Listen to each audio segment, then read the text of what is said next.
ಅನ್ವರ್ ತನ್ನನ್ನು ಪ್ರೊಟೆಕ್ಟ್ ಮಾಡ್ತೀನಿ ಅಂತ ಹೇಳಿದ್ ಕೇಳಿ ಹಸೀನಾ ಸಿಕ್ಕಾಪಟ್ಟೆ ಇಂಪ್ರೆಸ್ ಆದ್ಲು. ತಾನು ಇಷ್ಟು ಟೈಮ್ ಅನ್ವರ್ನ ತಪ್ಪಾಗಿ ಅರ್ಥ ಮಾಡ್ಕೊಂಡಿದ್ದೆ, ಬಟ್ ಅವನು ತನ್ನನ್ನು ತುಂಬ ಕೇರ್ ಮಾಡ್ತಾನೆ ಅಂತ ಅವಳು ಅಂದ್ಕೊಂಡ್ಳು. ಅವಳು ಇವಾಗ ಯಾವ ಹುಲಿ ಬಂದ್ರೇನು, ನನ್ನ ಜೊತೆ ಅನ್ವರ್ ಇದಾನಲ್ಲ, ಅವನು ನನ್ನನ್ನು ಕಾಪಾಡ್ತಾನೆ ಅಂತ ಮನ್ಸಲ್ಲಿ ಅನ್ಕೋತಾ ಕಾನ್ಫಿಡೆನ್ಸಲ್ಲಿ ಅಲ್ಲೇ ನಿಂತ್ಕೊಂಡ್ಳು. ಆದರೆ ಅವಳು ಅನ್ಕೊಂಡಿದ್ದೆ ಒಂದು, ಅಲ್ಲಾಗಿದ್ದೆ ಒಂದು. ಅನ್ವರ್ ಹುಲಿ ವೇಷ ಹಾಕಿ ಹೆದರ್ಸೋದಕ್ಕೆ ಅಂತ ಕಳ್ಸಿದ್ ಹುಡುಗನೇ ಓಡೋದಕ್ಕೆ ಶುರು ಮಾಡಿದ್ದ. ಅದನ್ನ ನೋಡಿ ಅನ್ವರ್ ಇವಾಗ ಕಕ್ಕಾಬಿಕ್ಕಿಯಾದ. ಅಷ್ಟರಲ್ಲಿ ಅಲ್ಲಿಗೆ ಬಂದು ಹುಲಿ ವೇಷದಲ್ಲಿದ್ದ ಹುಡುಗ, ಬಾಸ್ ಬೇಗ ಓಡಿ, ನಿಜವಾದ ಹುಲಿನೇ ಬರ್ತಾ ಇದೆ ಬಾಸ್, ನಡೀರಿ ನಡೀರಿ ಅಂತ ಕೂಗ್ದ.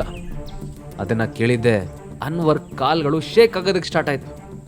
ಅವನು ಚಾಕುನ ಅಲ್ಲೇ ಎಸ್ದು ಹಸೀನಾ ಕಡೆ ತಿರುಗೂ ನೋಡ್ದೆ ಕ್ಯಾಂಪ್ ಕಡೆ ಓಡ್ದ. ಹಸೀನಾ, ಅನ್ವರ್ ಪ್ಲೀಸ್ ನಿಂತ್ಕೋ, ನಾನು ನಿಜ ಬರ್ತೀನಿ ಅಂತ ಜೋರಾಗಿ ಕೂಗಿದ್ಲು. ಆದರೆ ಅನ್ವರ್ ತನಗಾಗ್ತಾ ಇದ್ದ ಭಯಕ್ಕೆ ಇದ್ಯಾವುದನ್ನು ಕೇಳೋ ಸಿಚುವೇಶನಲ್ಲಿ ಇರಲೇ ಇಲ್ಲ. ಅವನು ಹಾಗೆ ಓಡ್ತಿರ್ಬೇಕಾದ್ರೆ ಒಂದು ಸಲ ಕಾಲ್ ಸ್ಲಿಪ್ಪಾಗಿ ಬಿದ್ದ. ಆಗ ಅವನ ಚಪ್ಲಿನೂ ಕಳಚೋಯ್ತು.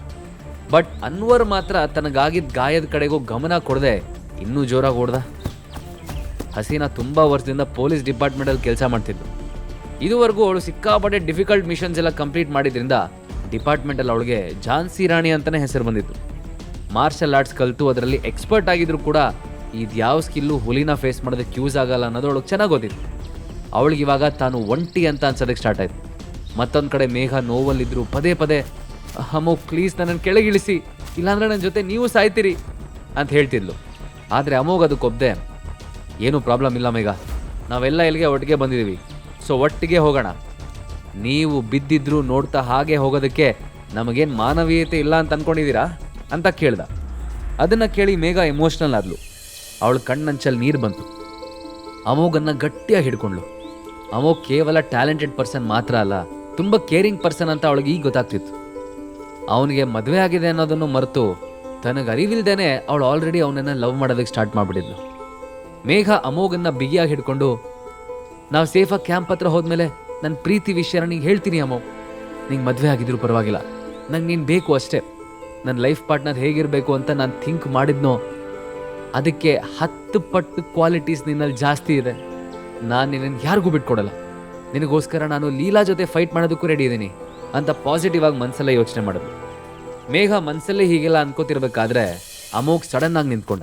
ಅವನು ಮೇಘನ ಕೆಳಗಿಳಿಸಿ, ಶ್ರೀ ನೀನು ಮತ್ತು ಮೇಘ ಇಬ್ಬರು ಇದೇ ರೂಟಲ್ಲಿ ಕ್ಯಾಂಪಿಗೆ ಹೋಗಿ, ನಾನು ಸ್ವಲ್ಪ ಹೊತ್ತು ಬಿಟ್ಟು ಬರ್ತೀನಿ ಅಂತ ಹೇಳ್ತಾ ಮತ್ತೆ ಬೆಟ್ಟದ ಕಡೆ ಓಡೋದಕ್ಕೆ ಸ್ಟಾರ್ಟ್ ಮಾಡ್ದ.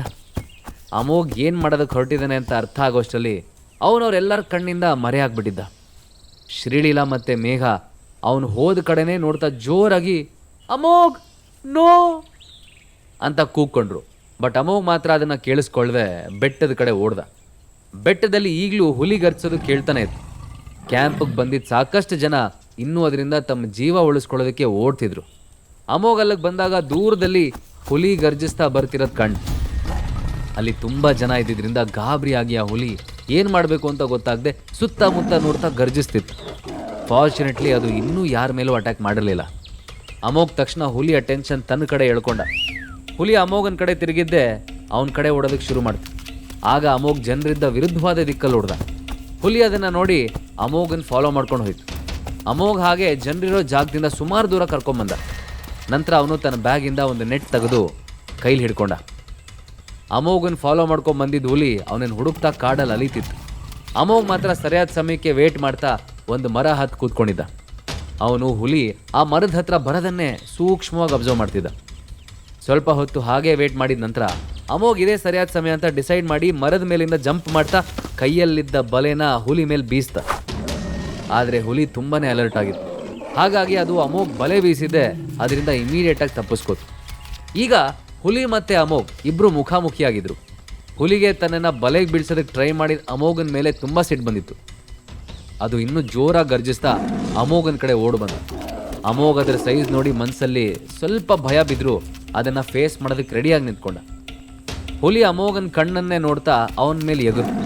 ಅಮೋಘ್ ತಕ್ಷಣ ಹುಲಿ ಮೇಲೆ ಬಲೆ ಬೀಸೋದಕ್ಕೆ ಟ್ರೈ ಮಾಡ್ದ. ಆದರೆ ಹುಲಿ ಅದರಿಂದ ತಪ್ಪಿಸ್ಕೊಂಡು ಅಮೋಘನ ಕೈಗೆ ತನ್ನ ಪಂಜಾದಿಂದ ಏಟು ಕೊಡ್ತು. ಹುಲಿ ಏಟಿಗೆ ಅಮೋಘ್ ನೆಲದ ಮೇಲೆ ಬಿದ್ದ. ಇನ್ನೊಂದು ಕಡೆ ಮೇಘ ಕುಂಟ್ತಾ ಅವಳ ತಮ್ಮ ಮನಸ್ ಜೊತೆ ಕ್ಯಾಂಪಿಗೆ ವಾಪಸ್ ಬಂದಿದ್ಲು.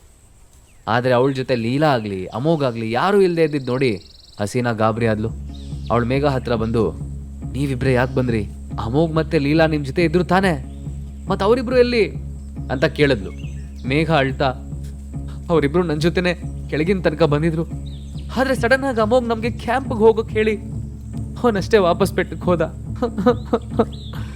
ಅಂತ ಹೇಳಿ ಇನ್ನೂ ಜೋರ ಕಳೋದಕ್ಕೆ ಸ್ಟಾರ್ಟ್ ಮಾಡಿದ್ಲು. ಮೇಘ ಮಾತು ಕೇಳಿ ಹಸೀನಾ ಸುಮ್ಮನೆ ನಿಂತ್ಬಿಟ್ಲು. ಅವಳಿಗೆ ಅಮೋಘ್ ಹೀಗ್ಯಾಕೆ ಮಾಡ್ದ ಅಂತ ಅರ್ಥ ಆಗಲಿಲ್ಲ. ಅಷ್ಟರಲ್ಲಿ ಹಸೀನಾ ಮತ್ತೇನೋ ಜ್ಞಾಪಕ ಮಾಡಿಕೊಂಡು, ಅಮೋಘ್ ಬೆಟ್ಟಕ್ಕೆ ಹೋದ ಸರಿ, ಆದರೆ ಲೀಲಾ ಎಲ್ಲಿ? ಅವಳು ನಿನ್ನ ಜೊತೆ ಬರಲಿಲ್ವಾ ಅಂತ ಕೇಳಿದ್ಲು. ಅದಕ್ಕೆ ಉತ್ತರ ಕೊಟ್ಟಿದ್ದು ಮನಸ್ಸು. ಅಮೋಘ್ ವಾಪಸ್ ಬೆಟ್ಟಕ್ಕೆ ಹೋದ್ಮೇಲೆ ಲೀಲಾ ನಮ್ಮ ಜೊತೆ ಬರೋದಕ್ಕೆ ಒಪ್ಪಲೇ ಇಲ್ಲ. ಅವಳು ನನ್ನ ಹತ್ರ ಅಕ್ಕನ್ನ ಕರ್ಕೊಂಡು ಹೋಗೋದಕ್ಕೆ ಹೇಳಿ ಅಮೋಘಂಗೆ ವೇಟ್ ಮಾಡ್ತಾ ಅಲ್ಲೇ ನಿಂತ್ಕೊಂಡಿದ್ದಾಳೆ. ಇಷ್ಟೆಲ್ಲ ಕೇಳಿದ್ಮೇಲೆ ಹಸೀನಾಗೆ ಅಲ್ಲೇ ಸುಮ್ಮನೆ ಕೂರೋದಕ್ಕೆ ಮನಸ್ಸಾಗಲಿಲ್ಲ. ಅವಳು ತಕ್ಷಣ, ಓಕೆ ನೀವೆಲ್ಲ ಇಲ್ಲೇ ಇರಿ, ನಾನು ಲೀಲಾ ಹತ್ರ ಹೋಗ್ತೀನಿ. ಮನಸ್, ನೀನು ಫಾರೆಸ್ಟ್ ಆಫೀಸರ್ಸ್ಗೆ ಕಾಲ್ ಮಾಡಿ ಇಲ್ಲೇನು ಸಿಚುವೇಶನ್ ಅಂತ ಇನ್ಫಾರ್ಮ್ ಮಾಡು ಅಂದ್ಲು. ಅದನ್ನು ನೋಡಿದ ಅನ್ವರ್ ಹುಬ್ಬು ಗಂಟಿಕ್ಕಿ, ಹಸೀನಾ ನಿನಗೇನು ಹುಚ್ಚಿಗೆ ಚಿಡ್ದಿದ್ಯಾ? ಆ ಬೆಟ್ಟದಲ್ಲಿರೋದು ಯಾವುದೋ ರೌಡಿನೋ ಗ್ಯಾಂಗ್ ಲೀಡ್ರೋ ಅಲ್ಲ, ಹುಲಿ. ನೀನಲ್ಲಿ ಹೋಗಿ ಏನು ಮಾಡ್ತೀಯಾ ಅಂತ ಕೇಳ್ದ. Hasina, I am sorry Anwar, ಆದರೆ ಅಲ್ಲಿ ಇಬ್ಬರ ಜೀವ ತೊಂದರೆಯಲ್ಲಿದೆ. ಅದು ಗೊತ್ತಿದ ಮೇಲೂ ಸುಮ್ಮನೆ ಕೂತಿರೋದಕ್ಕೆ ನನ್ನಿಂದ ಸಾಧ್ಯ ಇಲ್ಲ. ಇನ್ಫ್ಯಾಕ್ಟ್ ಒಬ್ಬ ಪೊಲೀಸ್ ಆಫೀಸರ್ ಆಗಿ ನಾನು ಮಾಡಬೇಕಾಗಿದ್ದ ಕೆಲಸನ ಈಗ ಅಮೋಘ್ ಮಾಡ್ತಿದ್ದಾನೆ. ನಾನು ಹೋಗ್ತೀನಿ ಅಂತ ಹೇಳ್ತಾ ಬೆಟ್ಟದ ಕಡೆ ಓಡಿದ್ಲು. ಇನ್ನೊಂದು ಕಡೆ ಹುಲಿ ಮತ್ತು ಅಮೋಘ್ ಇಬ್ಬರು ಫೇಸ್ ಟು ಫೇಸ್ ನಿಂತಿದ್ರು. ಅಮೋಘ್ ಅದ್ರ ಕೈಗೆ ಸಿಗದೆ ಅದನ್ನು ಆಟ ಆಡಿಸ್ತಿದ್ದ. ಆ ಹುಲಿಗೆ ಪೇಷನ್ಸ್ ಲೆವೆಲ್ ಕಡಿಮೆ ಆಗ್ತಿತ್ತು. ಅದು ಮೊದಲಿಗಿಂತ ಇನ್ನೂ ಭಯಂಕರವಾಗಿ ಗರ್ಜಿಸ್ತಾ ಅವನ ಮೇಲೆ ಅಟ್ಯಾಕ್ ಮಾಡ್ತಿತ್ತು. ಅದ್ರ ಉಗುರುಗಳು ಪರಿಚಿ ಅಮೋಘ್ಗೆ ಮೈ ಕೈ ಮೇಲೆ ಸುಮಾರು ಗಾಯಗಳಾಗಿತ್ತು. ಅಮೋಘ್ ಅದ್ರ ಮೂಮೆಂಟ್ಸ್ನ ಸೂಕ್ಷ್ಮವಾಗಿ ಗಮನಿಸಿ ನೆಕ್ಸ್ಟ್ ತನ್ನ ಮೇಲೆ ಅದು ಹೇಗೆ ಅಟ್ಯಾಕ್ ಮಾಡ್ಬೋದು ಅಂತ ಗೆಸ್ ಮಾಡ್ದ.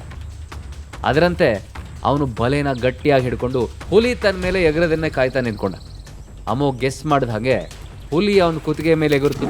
ಅದೇ ಟೈಮ್ಗೆ ಕಾಯ್ತಿದ್ದ ಅಮೋಘ್ ತಕ್ಷಣ ಬಲೆನ ಆ ಹುಲಿ ಮೇಲೆ ಎಸೆದು ಬಲೆನ ಒಂದು ಕಡೆ ಸೇರಿಸ್ಕೊಂಡ. ಹೇಳಿ ಕೇಳಿ ಅದು ಹುಲಿ. ಹಾಗಾಗಿ ಆ ಬಲೆಯಿಂದ ತಪ್ಪಿಸ್ಕೊಳ್ಳೋದಕ್ಕೆ ಅದು ಸಖತ್ ಫೈಟ್ ಮಾಡಿತು. ಅದ್ರ ಫೋರ್ಸ್ ಎಷ್ಟಿತ್ತು ಅಂದರೆ ಅಮೋಘ ಬಲೆ ಹಿಡ್ಕೊಂಡು ನೆಲದ ಮೇಲೆ ಒದ್ದಾಡ್ತಾ ಇದ್ದ. ಕೊನೆಗೆ ಬಲೆ ಮೂಲೆಗಳಿದ್ದ ಹಗ್ಗನ ಹಿಡ್ಕೊಂಡು ಅಲ್ಲೇ ಇದ್ದ ಮರಕ್ಕೆ ಬಿಗಿಯಾಗಿ ಕಡ್ದ. ಹುಲಿ ಅದರಿಂದ ಹೊರಗೆ ಬರೋದಕ್ಕೆ ಎಷ್ಟು ಟ್ರೈ ಮಾಡಿದ್ರೂ ಆಗಲಿಲ್ಲ. ಅಷ್ಟೊತ್ತಿಗೆ ಲೀಲಾ ಮತ್ತು ಹಸೀನಾ ಇಬ್ಬರು ಸೌಂಡ್ ಅನುಸರಿಸ್ಕೊಂಡು ಅವನಿದ್ದ ಜಾಗಕ್ಕೆ ಬಂದರು. ಆ ಟೈಮಲ್ಲಿ ಹುಲಿ ಬಲೆಯೊಳಗಿಂದ ತಪ್ಪಿಸ್ಕೊಳ್ಳೋದಕ್ಕೆ ಒದ್ದಾಡ್ತಿತ್ತು. ಹಸೀನಾ ಅದನ್ನು ನೋಡಿ ಗಾಬರಿಯಿಂದ, ಹೋ ನೋ ಅಮೋಘ್ ಅಂತ ಕೂಗ್ತಾ ಅವನ ಹತ್ರ ಓಡ್ ಬಂದು. ಅಮೋಘ್ ಹುಲಿ ಹಿಡಿದು ಅದೇ ಮರಕ್ಕೆ ಹೊರಕೊಂಡು ಕೂತಿದ್ದ. ನಂತರ ಜೋರಾಗಿ ಏರಿಸಿರು ಬಿಡ್ತಾ ಶ್ರೀಲೀಲಾ ಮತ್ತೆ ಹಸೀನಾ ಕಡೆ ನೋಡ್ದ. ಹಸೀನಾ ಅವನ ಭುಜದ ಮೇಲೆ ಕೈ ಇಟ್ಟು, ಅಮೋಘ್ ಅರಿ ಓಕೆ, ನೀವೊಬ್ಬರೇ ಈ ಹುಲಿನ ಹಿಡಿದ್ರಾ ಅಂತ ಆತಂಕದಿಂದ ಕೇಳಿದ್ಲು. ಆಗ ಅಮೋಘ್, ಡೋಂಟ್ ವರಿ ಇನ್ಸ್ಪೆಕ್ಟರ್, ನನಗೇನೂ ಆಗಿಲ್ಲ, ಮತ್ತೆ ಆ ಹುಲಿಗೂ ಏನೂ ಆಗಿಲ್ಲ. ನಾವು ಯಾವ ವೆಪನ್ಸು ಯೂಸ್ ಮಾಡಿಲ್ಲ, ಜಸ್ಟ್ ಅದನ್ನು ಬಲೆ ಒಳಗೆ ಬೀಳ್ಸಿದ್ದೀನಿ ಅಷ್ಟೇ. ಆ್ಯಂಡ್ ನಾನು ಆ ಹುಲಿನ ಡಿಸ್ಟ್ರ್ಯಾಕ್ಟ್ ಮಾಡದೇ ಇದ್ದಿದ್ರೆ ಅದು ಯಾರನ್ನಾದರೂ ಖಂಡಿತ ಮುಗಿಸ್ತಿತ್ತು. ಆಮೇಲೆ ಇವತ್ತಿನ ನಿಮ್ಮ ಪಾರ್ಟಿ ಮೂಡ್ ಎಲ್ಲ ಹಾಳಾಗಿರೋದು. ಪಾರ್ಟಿ ಮೂಡ್ ಸೆಕೆಂಡ್ರಿ ಆದರೆ ಜೀವನೇ ಹೋಗಿರೋದಲ್ಲ ಅಂದ. ಅಷ್ಟರಲ್ಲಿ ಲೀಲಾ ಕೂಡ ಅಮೋಘನ ಹತ್ರ ಬಂದು ಅವನ ಕೆನ್ನೆ ಮತ್ತು ಮೈ ಮೇಲಾಗಿರೋ ಗಾಯಗಳನ್ನ ನೋಡಿ ಅಳ್ತಾ, ಅಮೋ ಓ ಮೈ ಗಾಡ್, ನಿನಗೇನು ಹುಚ್ಚಿಗೆ ಚಿಡ್ದಿದ್ಯಾ? ಹುಲಿ ಹಿಡಿಯೋ ಸಲುವಾಗಿ ನನ್ನನ್ನು ಅಲ್ಲೇ ಬಿಟ್ಟು ಇಲ್ಲಿ ಬಂದ್ಯಾ? ನಿನಗೇನಾದರೂ ಹೆಚ್ಚು ಕಡಿಮೆ ಆಗಿದ್ರೆ? ಅಯ್ಯೋ, ನಿನಗೇನು ಜಾಸ್ತಿ ಗಾಯ ಆಗಿಲ್ಲ ತಾನೆ? ಎದ್ದೇಳು ಮೇಲೆ ಬಾ, ಹಾಸ್ಪಿಟ್ಲ್ಗೆ ಹೋಗೋಣ ಅಂತ ಗೋಳಾಡೋದಕ್ಕೆ ಶುರು ಮಾಡಿದ್ಲು. ಅಮೋಘೊಳಗೆ ಸಮಾಧಾನ ಮಾಡ್ತಾ, ಶ್ರೀ ವರಿ ಮಾಡ್ಕೋಬೇಡ, ನನಗೇನು ಆಗಿಲ್ಲ, ಇದೆಲ್ಲ ಗಾಯ ಫಸ್ಟ್ ಏಡ್ ಮಾಡಿದ್ರೆ ಹೋಗ್ಬಿಡುತ್ತೆ, ಡೋಂಟ್ ವರಿ ಅಂದ. ಆ ಟೈಮ್ ಸರಿಯಾಗಿ ಫಾರೆಸ್ಟ್ ಆಫೀಸರ್ಸ್ಗಳು ಆ ಜಾಗಕ್ಕೆ ಬಂದು ತಲುಪಿದ್ರು. ಮುಂದಿನ ಕೆಲಸ ಎಲ್ಲ ಆಫೀಸರ್ಸ್ ನೋಡಿಕೊಂಡ್ರು.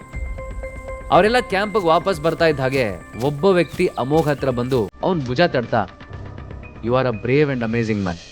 ಹುಲಿನ ಒಬ್ಬರೇ ಫೇಸ್ ಮಾಡಿ ಅದನ್ನು ಬಲೆಗೆ ಬೀಳ್ಸಿದ್ದೀರಾ ಅಂದರೆ ಯು ಆರ್ ರಿಯಲಿ ಗ್ರೇಟ್. ಅದು ಅಲ್ಲದೆ ಹುಲಿಗೂ ಕೂಡ ಪೆಟ್ಟಾಗದೇ ಇರೋ ಹಾಗೆ ನೋಡ್ಕೊಂಡಿದ್ದೀರಾ, ಎಕ್ಸಲೆಂಟ್. ಅದ್ಯಾರೋ ಅಲ್ಲಿ ನಿಮ್ಮ ಬಗ್ಗೆ ಸುಮ್ಮನೆ ಇಲ್ಲದೆ ಇರೋ ರೂಮರ್ಸ್ ಹಬ್ಬಿಸ್ತಿದ್ರು. ನಿಮ್ಮಂಥವ್ರನ್ನ ಯೂಸ್ಲೆಸ್ ಅನ್ನೋರು ನಿಜವಾಗ್ಲೂ ಯೂಸ್ಲೆಸ್ಗಳು ಅಂದ. ಆ ವ್ಯಕ್ತಿ ತನ್ನ ಮಾತಿಂದ ಯಾರಿಗಾದ್ರೂ ಒಫೆಂಡ್ ಆಗ್ಬೋದು ಅಂತಲೂ ಕೂಡ ಯೋಚನೆ ಮಾಡಲಿಲ್ಲ. ಆಶ್ಚರ್ಯ ಅಂದರೆ ಆ ವ್ಯಕ್ತಿ ಮಾತಿಗೆ ಯಾರೂ ಏನೂ ಕಾಮೆಂಟೂ ಮಾಡಲಿಲ್ಲ. ಇನ್ಫ್ಯಾಕ್ಟ್ ಯಾವಾಗಲೂ ಅಮೋಘನ ವಿರುದ್ಧ ಮಾತಾಡ್ತಿದ್ದ ಪ್ರೀತಮ್ ಮತ್ತು ಅನ್ವರ್ ಕೂಡ ಇವತ್ತು ಸ್ಪೀಚ್ಲೆಸ್ ಆಗಿ ಅವನನ್ನು ನೋಡ್ತಾ ನಿಂತಿದ್ರು. ನಂತರ ಆ ವ್ಯಕ್ತಿ ಮತ್ತೆ, I am so impressed, by the way I am Jagan Varma, ನಿಮ್ಗೇನೂ ಅಬ್ಜೆಕ್ಷನ್ ಇಲ್ಲ ಅಂದರೆ ಕ್ಯಾನ್ ವಿ ಬಿ ಫ್ರೆಂಡ್ಸ್ ಅಂತ ಕೇಳ್ದ. ಅಮೋಘ್ ಕೂಡ ಸ್ಮೈಲ್ ಮಾಡ್ತಾ, ಅಫ್ಕೋರ್ಸ್ ಅಂತ ಹೇಳ್ತಾ ಜಗನ್ಗೆ ಶೇಕ್ ಹ್ಯಾಂಡ್ ಮಾಡ್ದ. ಜಗನ್ ವರ್ಮಾ ಫ್ಯಾಮಿಲಿಯ ಏಕೈಕ ಕೊಡಿ. ಸಾವಿರಾರು ಕೋಟಿ ಆಸ್ತಿ ಇರೋ ವರ್ಮಾ ಫ್ಯಾಮಿಲಿ ಸೌತ್ ಇಂಡಿಯಾದಲ್ಲಿ ಸಾಕಷ್ಟು ಹೆಸರು ಮಾಡಿತ್ತು. ಜಗನ್ ಅಂಡರ್ ವರ್ಲ್ಡಲ್ಲೂ ತುಂಬ ಹೆಸರು ಮಾಡಿದ್ದ. ದೊಡ್ಡ ದೊಡ್ಡ ಶ್ರೀಮಂತರಿಗೆ ಜಗನ್ ಬಗ್ಗೆ ಚೆನ್ನಾಗಿ ಗೊತ್ತಿತ್ತು. ಹಾಗಾಗಿ ಯಾರೂ ಅವನ ವಿರೋಧ ಕಟ್ಕೊಳ್ತಿರ್ಲಿಲ್ಲ. ಇನ್ಫ್ಯಾಕ್ಟ್ ನಾಗ ಮತ್ತೆ ಸುಖೀರ್ ಕೂಡ ಜಗನ್ಗೆ ರೆಸ್ಪೆಕ್ಟ್ ಕೊಡ್ತಿದ್ರು. ರೀಸೆಂಟ್ ಆಗಿ ಜಗನ್ ತಾತ ತನ್ನ ಎಲ್ಲ ಆಸ್ತಿನೂ ಜಗನ್ ಹೆಸರಿಗೆ ಬರೆದು ಬಿಸ್ನೆಸ್ ವರ್ಲ್ಡಲ್ಲಿ ಸನ್ಯಾಸತ್ವ ತಗೊಂಡಿದ್ರು. ಅಷ್ಟೊಂದು ದೊಡ್ಡ ಬಿಸ್ನೆಸ್ ಫ್ಯಾಮಿಲಿಗೆ ಸೇರಿದ ಜಗನ್ ಇವತ್ತು ತಾನಾಗೆ ಹೋಗಿ ಅಮೋಘನ್ ಮಾತಾಡ್ಸಿದ್ ನೋಡಿ ಎಲ್ರಿಗೂ ಜೆಲಸ್ ಆಯ್ತು. ಅಮೋಘ್ಗೆ ಇದು ಯಾವ ವಿಷಯನೂ ಗೊತ್ತಿರಲಿಲ್ಲ. ಬಟ್ ಅವನಿಗೆ ಜಗನ್ ನೋಡಿ ಸಖತ್ ವಾರ್ಮ್ ಫೀಲಿಂಗ್ ಬರ್ತಿತ್ತು. ಜಗನ್ ಸಡನ್ ಆಗಿ, ಅಮೋಘ್ ನಿನ್ಗೆ ಈ ಪ್ಲೇಸ್ ನೋಡಿ ಏನನ್ಸ್ತು ಅಂತ ಕೇಳ್ದ. ಅಮೋಘ್ ಅದಕ್ಕೆ ಆನ್ಸರ್ ಮಾಡೋ ಬದಲು, ನಿನಗೆ ರಿಯಲ್ ಎಸ್ಟೇಟಲ್ಲಿ ಇಂಟ್ರೆಸ್ಟ್ ಇದೆಯಾ ಅಂತ ತಿರುಗಿ ಕ್ವಶನ್ ಮಾಡ್ದ. ಜಗನ್, ನಾಟ್ ರಿಯಲಿ, ನಿಜ ಹೇಳ್ಬೇಕಂದ್ರೆ ನಾನು ಈ ಪ್ಲೇಸ್ ನೋಡಿ ತುಂಬ ಇಷ್ಟಪಟ್ಟೆ. ನನಗಿಂಥ ನೇಚರ್ ಅಂದರೆ ತುಂಬ ಇಷ್ಟ. ಮನಸ್ಸಿಗೆ ಒಂಥರ ನೆಮ್ಮದಿ ಸಿಗ್ದಂಗೆ ಆಗುತ್ತೆ.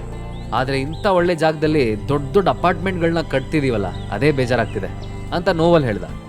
ಜಗನ್ ಮಾತು ಕೇಳಿ ಅಮೋಘ್ಗೆ ತುಂಬ ಖುಷಿ ಆಯಿತು. ಅವನು ಫಸ್ಟ್ ಟೈಮ್ ದುಡ್ಡಿನ ಬಗ್ಗೆ ಬಿಟ್ಟು ನೇಚರ್ ಬಗ್ಗೆ ಚಿಂತೆ ಮಾಡ್ತಿರೋ ಒಬ್ಬ ಬಿಸ್ನೆಸ್ ಮ್ಯಾನ್ ನೋಡಿದ್ದ. ಜಗನ್ ಫ್ರೆಂಡ್ಶಿಪ್ಪಿಂದ ಅಮೋಘಗೆ ಹೆಲ್ಪ್ ಆಗುತ್ತಾ?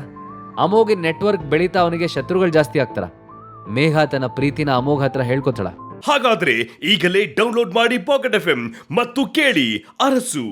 ಲಿಂಕ್ ಡಿಸ್ಕ್ರಿಪ್ಷನ್ನಲ್ಲಿ ಇದೆ.